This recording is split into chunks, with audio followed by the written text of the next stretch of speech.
வணக்கம். மனதை மனது மனதை கட்டுப்படுத்தி வெல்ல முடியாது, ஜெயிக்க முடியாது.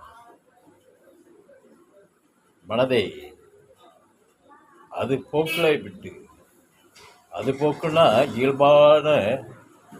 இயல்பான நிலையே, அது போக்கிலேயே விட்டு அதுவாக மாற வேண்டும்.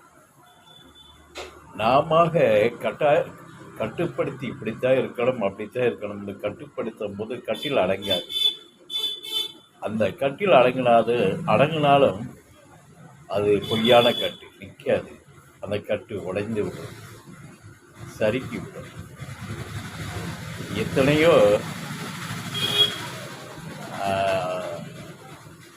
துறவின்னு சொல்லிக்கிட்டு நம்மிடம் ஜீவித்த நபர்கள் நிறையா பேர் சறுக்கி இருக்கிறார்கள். அது மனதை பக்குவப்படுத்தாமல், மனதை கட்டுப்படுத்தி இப்படித்தான் இருக்கணும் அப்படிங்கிற மாதிரி மனதை பக்குவப்படுத்தாமல் கட்டுப்படுத்தி வாழ்ந்துதான் சறுக்கிவிட்டார்கள். அதுலேயும் இந்த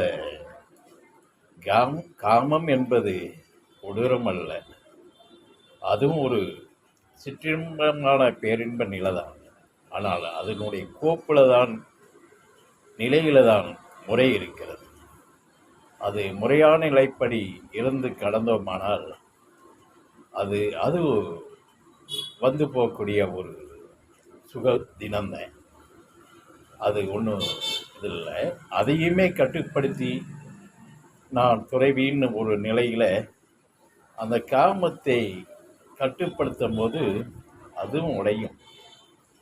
அதனால தான் நிறைய துறவிகள் காமத்தில் தான் சரிந்திருக்கார்கள். அதனால் இந்த மனதை கட்டுப்படுத்துவது என்பது அது முறையல்ல.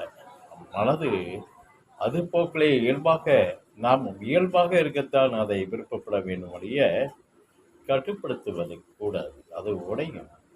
என்றாவது அணைக்கட்டு உடைந்துவிடும். எவ்வளவு நம்ம இறுக்கி கட்டினாலும் மனதை அந்த கட்டு நிற்காது, உடையும். அதனால் இயல்பாக மனதை வைத்து கொண்டு முறையான நிலைகளை, முறையான நிலைகளை நடந்தோமானால் எல்லாமே இயல்பாக அமைந்துவிடும். அதனால் இயல்புதான் முக்கியம்.